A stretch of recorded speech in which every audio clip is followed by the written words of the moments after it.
Assalamualaikum, ketemu lagi di Sisi Prayogi Channel. Kali ini di Horror Stories, aku akan membawakan cerita dari Lisa di Yogyakarta. Hai Sisi, aku Lisa. Kejadian ini adalah pengalaman santet yang dialami oleh keluargaku di tahun 2017 yang memiliki usaha warung nasi Padang di daerah Kulon Progo. Begini kisahku. Keluargaku merupakan keluarga kecil keturunan asli Jawa, baik dari keluarga bapakku maupun keluarga ibuku, di mana aku merupakan anak satu-satunya di dalam keluarga ini. Usaha warung nasi Padang keluargaku bisa terjadi berbekal keberanian bapakku yang pernah berpengalaman bekerja dan menjadi salah satu koki di salah satu warung nasi Padang yang cukup terkenal di daerah Jakarta. Di awal merintis usaha, warungnya tidak langsung laris pembeli. Terkadang sehari hanya 1-2 pelanggan saja. Bahkan terkadang dalam satu hari tidak ada pembeli yang datang. Tetapi berkat ketekunan dan doa, alhamdulillah pelan-pelan warung nasi bapakku menjadi berkembang. Di awal-awal buka, warung yang hanya dipegang oleh ayah dan ibuku saja, akhirnya bisa memiliki sampai 10 karyawan. Memasuki 10 tahun warung kami berdiri, sebelum kontrak sewa kios berakhir, pemilik kios menawari bapakku untuk membeli kios beserta tanah yang ada di sebelahnya. Setelah kesepakatan harga tercapai, akhirnya kios dan tanah tersebut telah berpindah menjadi milik keluargaku.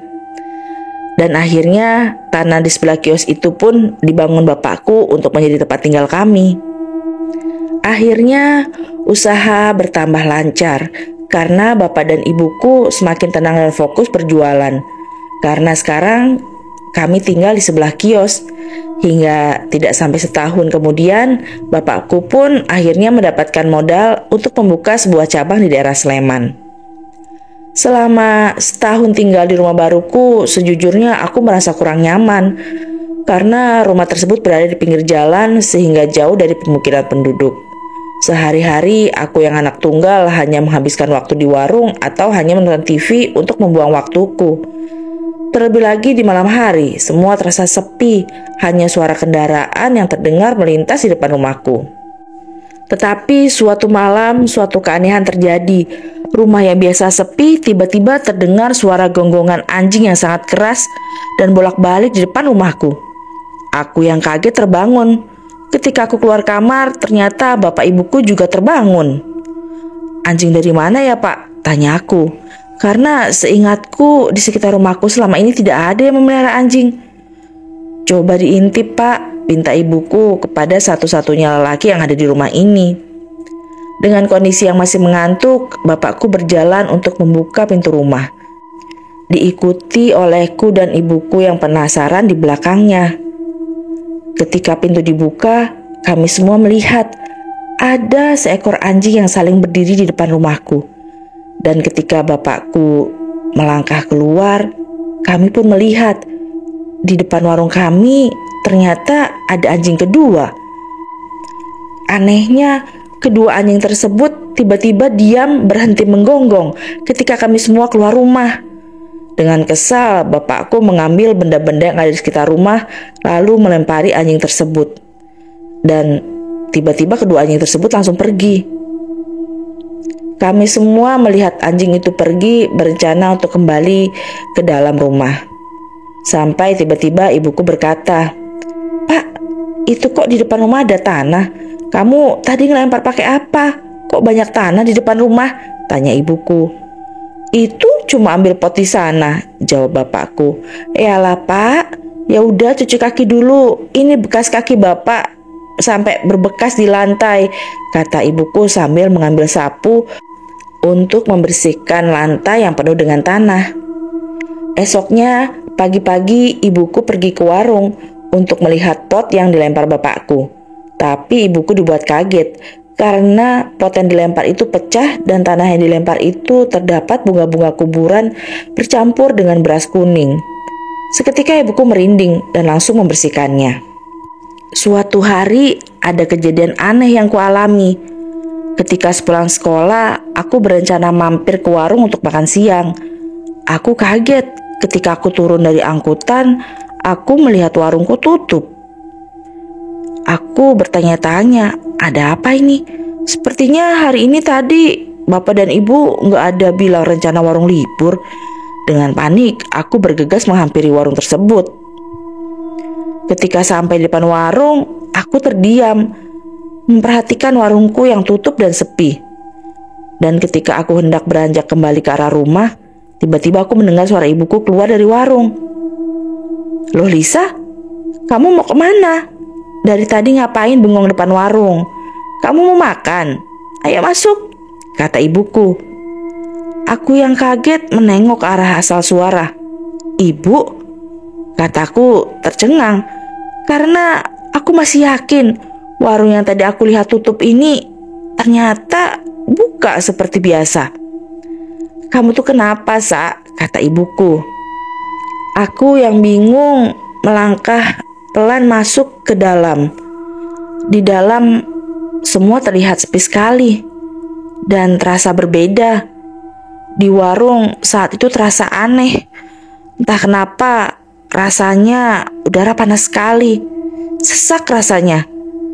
Padahal di warung saat itu hanya ada karyawan yang sedang duduk-duduk. Karena kulihat tidak ada seorang pembeli yang ada di warung itu. Ditambah aneh sekali, banyak sekali lalat di dalam warungku. Kulihat karyawan memasang lem lalat di setiap meja. Dan di etalase makanan, kulihat makanan masih sangat penuh. Padahal biasanya di jam segini warung sudah penuh oleh pelanggan, baik yang makan di tempat ataupun yang membungkus. Tapi siang ini makanannya masih penuh dan kulihat banyak juga karyawan yang sedang membersihkan makanan di etalase karena banyak sekali makanan yang dipenuhi oleh telur-telur lalat. Aneh, warungku kan tidak kotor, tapi kenapa sekarang jadi penuh dengan lalat? Dan ketika sedang memperhatikan, tiba-tiba entah dari mana, saat itu aku mencium wangi-wangi yang menyengat di sekitarku, yang membuat kepalaku terasa pusing. Kupikir ini mungkin parfum dari salah satu karyawan atau pembasmi serangga untuk mengusir alat-alat tersebut. Karena aku pusing, akhirnya aku memutuskan untuk izin pulang ke rumah. Sesampainya di rumah, dikarenakan kepalaku yang pusing, aku langsung merebahkan tubuhku. Dan tak terasa, aku tertidur. Tetapi di dalam mimpiku, aku seperti berada di dalam kamarku, tetapi versi hitam putih. Di sana aku melihat sesosok nenek-nenek berpakaian baju kebaya lengkap dengan jariknya khas nenek-nenek Jawa zaman dulu. Tapi nenek tersebut memiliki rambut yang putih, digerai, kusut, acak-acakan. Sosok tersebut berdiri di depan pintu kamarku, menatap marah dengan matanya yang putih.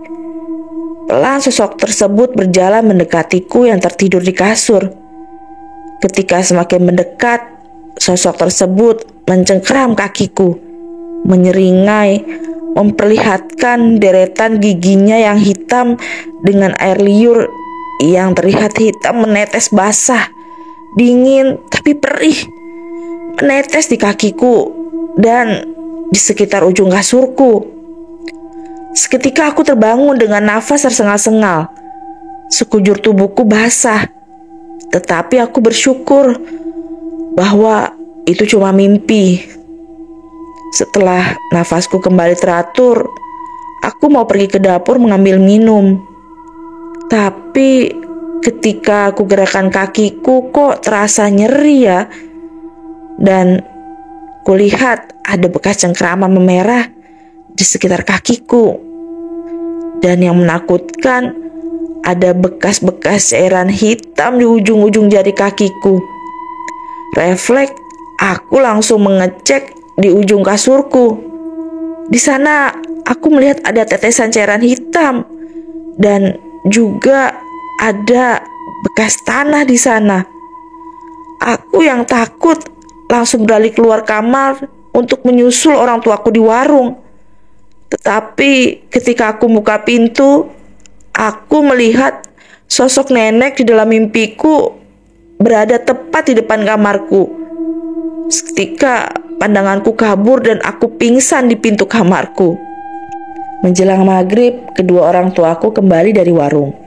Ibuku yang kaget melihat aku tidur di lantai membangunkanku. Lisa, bangun. Kamu ngapain tidur di sini? Tanya ibuku.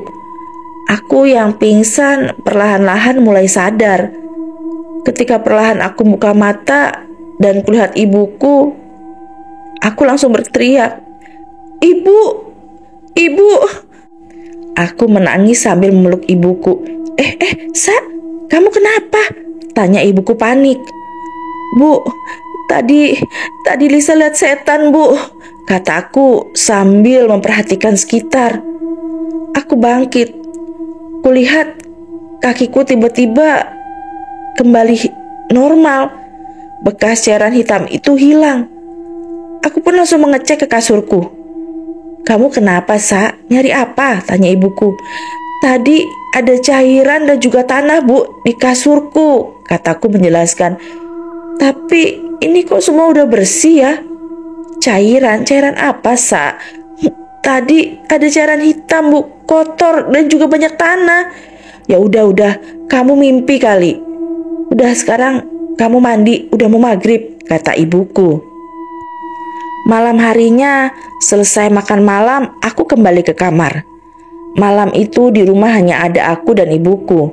Bapakku malam ini tidak tidur di rumah karena harus menghadiri pertemuan dengan kelompok pasar.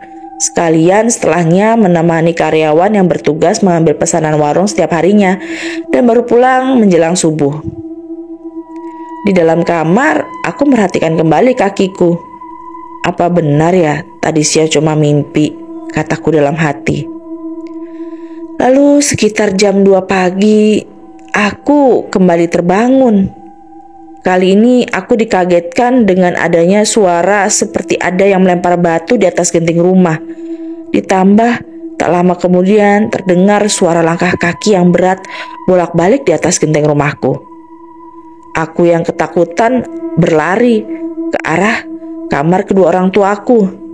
Tetapi langkahku berhenti karena aku melihat ada sesosok tubuh hitam gelam memiliki kaki dan tanduk kerbau berdiri menatap ke depan pintu kamar kedua orang tuaku. Dengan sekuat tenaga aku berteriak, "Bapak! Ibu! Bapak! Ibu!" Aku terus berteriak, tetapi tidak ada jawaban dari kedua orang tuaku. Yang terjadi adalah sosok manusia kerbau itu menengok pelan ke arahku. Seketika aku berlari kembali masuk ke dalam kamarku. Segera aku kunci pintu, kututupi seluruh tubuhku menggunakan selimut. Dari balik selimut, aku mendengar suara langkah kaki berat menuju ke kamarku. Ketika suara langkah itu berhenti di depan pintu kamarku, aku mendengar ada suara gedoran kencang di depan pintu kamarku. Aku menangis sambil terus berdoa, membaca ayat kursi dan doa-doa pendek yang aku ingat dari balik selimut. Setelah itu, gedoran kencang itu perlahan mulai menghilang. Dan tidak lama, aku mendengar suara ketukan dan suara bapakku yang memanggil di depan pintu kamarku. Lisa, buka pintunya," kata bapakku. Aku yang lega mendengar suara bapakku bangun dan berlari ke arah pintu. Ketika aku meraih gagang pintu dan mau membuka kunci kamarku, tiba-tiba aku tersadar. Bapak kan gak ada di rumah. Seketika aku mundur kembali dari balik pintu. Aku masih mendengar ada suara bapak yang memanggil-manggil. Tapi aku sama sekali tidak melihat bayangan dari bawah sela pintuku. Aku yang ketakutan kembali naik ke atas kasur dan menutupi tubuhku. Suara yang memanggil dengan suara ayahku yang awalnya memanggil dan mengetok pintu dengan lembut perlahan berubah menjadi gedoran pintu yang sangat keras. Lalu diikuti dengan teriakan, "Lisa, kenapa kamu tidak mau membuka pintunya? Kamu sudah tahu ya?" Diiringi suara ketawa yang nyaring. Aku sudah tidak kuat lagi. Perlahan kurasakan tubuhku kembali hilang kesadaran. Aku terbangun keesokan harinya oleh suara ketokan dari ibuku. Kulihat sinar matahari mulai masuk menerpa wajahku dari balik gorden jendela. Aku bangun dan duduk di tepi kasur. Ketika aku bangun dan mau melangkahkan, kurasakan sakit di kakiku. Dengan langkah yang berat, aku membuka pintu kamarku. Ketika pintu terbuka, kulihat wajah ibuku yang panik. Dia melihat wajahku yang pucat, dan aku pun diajak kembali ke kasur. Anehnya, kakiku yang kemarin baik-baik saja, tetapi pagi ini terlihat ada bekas cengkraman membiru. Sedangkan di ujung-ujung kakiku terlihat seperti ada luka yang mengeluarkan nanah. Rasanya sangat gatal. Aku menceritakan semua yang aku alami kepada ibuku. Hari itu aku demam tinggi. Sekujur tubuhku ngilu semuanya. Saat itu ibuku meminta bapakku untuk segera membawaku berobat ke rumah sakit. Tapi ketika hendak mengambil kunci mobil di kamar, tiba-tiba ku dengar bapakku berteriak dari kamarnya. "Ular!" teriak bapakku berlari kembali ke kamarku. "Ada apa, Pak?" tanya ibuku. "Ada ular di kamar, Bu." "Ular? Ular di mana, Pak? Cepat panggil orang buat bantu cari, Pak," kata ibuku. "Iya, Bu," kata bapakku segera berlari keluar mencari bantuan. Aku yang masih lemas hanya memperhatikan dari kasur kedua orang tuaku yang panik. Tidak berapa lama datang beberapa karyawan warungku. Kulihat mereka membantu mencari di kamar bapak. "Di mana Pak ularnya? Kok nggak ada?" Kudengar suara orang dari luar kamarku. "Apa sudah keluar ya?" "Tapi harusnya enggak. Tadi tuh saya langsung tutup kamarnya," kudengar sahut bapakku. "Coba cari di sekitar rumah, Pak. Atau di kamar-kamar yang lain, di kamar mandi, atau di mana, Pak?" Terdengar suara ibuku panik. "Oh iya, benar Bu, baik Bu. Sebaiknya kita cek semuanya." Tak lama datang orang yang mencari di dalam kamarku, memastikan bahwa memang tidak ular yang memasuki kamarku. Aku diajak ibuku untuk keluar duduk di ruang tamu. Setelah hampir kurang lebih 2 jam mencari di semua rumah dan tidak ditemukan juga, tiba-tiba salah satu karyawanku berkata kepada bapakku, "Pak, maaf sebelumnya. Apa Bapak nggak coba panggil orang pintar saja, Pak? Sepertinya yang terjadi akhir-akhir ini ada sesuatu yang tidak wajar, Pak. Terlebih keadaan warung yang sekarang berubah secara drastis, Pak," kata Pak Yono yang merupakan salah satu karyawan senior di warung bapakku. "Iya, Pak. Terlebih lagi kejadian ini kan tidak dialami oleh warung yang di sini saja, Pak. Info dari cabang di Sleman juga mengalami hal yang serupa. Di sana malah kalau menjelang maghrib suka terlihat ada kabut yang perlahan turun masuk ke dalam warung, Pak. Dan tidak lama kemudian akan tercium bau busuk, Pak," timpal Mastri, karyawan yang mengurusi seluruh perlengkapan semua warung. Ibuku yang mendengar hal itu pun hanya menangis sambil bilang, "Iya Pak, Ibu juga merasa aneh. Terlebih lagi, kasihan ini loh Pak Lisa, jadi kayak begini," kata ibuku seraya memelukku. Pak Yono kemudian melanjutkan, Maaf sebelumnya Pak. Kemarin saya bersama teman-teman inisiatif untuk mencoba melakukan sesuatu. Jadi kemarin ini kami menaruh segenggam beras ketan putih di dalam kain mori ini, Pak. Lalu kami letakkan di atas etalase makanan, Pak. Tapi pagi ini kami buka, ternyata beras ketan putihnya menjadi gosong terbakar seperti ini, Pak. ujar Pak Yono sambil menyodorkan bungkusan yang terlihat isinya di dalamnya sudah terbakar. Singkat cerita, akhirnya bapakku setuju memanggil sesepuh desa yang biasa dipanggil dengan Mbah Kiai untuk melihat keadaan dari rumahku, warung, dan juga kondisiku. Akhirnya warung hari itu diliburkan. Seluruh karyawan diminta membantu proses pembersihan dan berdoa agar semua diberikan kemudahan dan kelancaran. Yang menjadi tempat pertama yang dilihat dan didoakan adalah rumah tinggal kami. Setelah rumah selesai diperiksa, menurut beliau ada energi negatif yang dikirimkan seseorang. Dan hal ini dirasakan paling banyak olehku karena aku yang lebih sering berada di rumah sendiri. Aku kemudian diberikan air yang telah didoakan dan diminta mandi menggunakan garam kasar yang sudah didoakan oleh Mbah Kiai. Setelah memagari rumah tinggal kami, Mbah Kiai pergi untuk memeriksa warung di sebelah rumah. Dari informasi yang aku dengar dari ibuku, di plafon warung setelah dijebol Ethernetnya keluar tanah-tanah bercampur beras kuning dan juga kembang-kembang yang mulai layu. Tidak hanya itu, dari dinding dapur warung juga tiba-tiba muncul kertas-kertas bertuliskan huruf-huruf Arab gundul yang ditempeli di setiap sudut dinding dapur. Hal ini juga terdapat di warung yang berada di Sleman. Proses pembersihan dan pemagaran rumah dan kedua warung selesai sampai di malam hari. Setelah selesai, Mbah Kiai menjelaskan bahwa keluargaku dan warungku mendapatkan teror santet teluh melalui media tanah kuburan. Mbah Kiai tidak mau memberitahu siapa pelaku yang telah menebar teror santet di dalam keluargaku dan juga warung keluargaku. Menurut beliau, apabila kita mengetahui siapa pelakunya, hal itu hanya akan membawa dendam pada diri kita. Sebelum pulang, Mbah Kiai berpesan kepada semuanya agar dalam hidup ini kita diminta untuk banyak-banyak beribadah, bersedekah, berpasrahkan semua kepada Allah, dan selalu yakin untuk meminta perlindungan dan pertolongan dari Allah.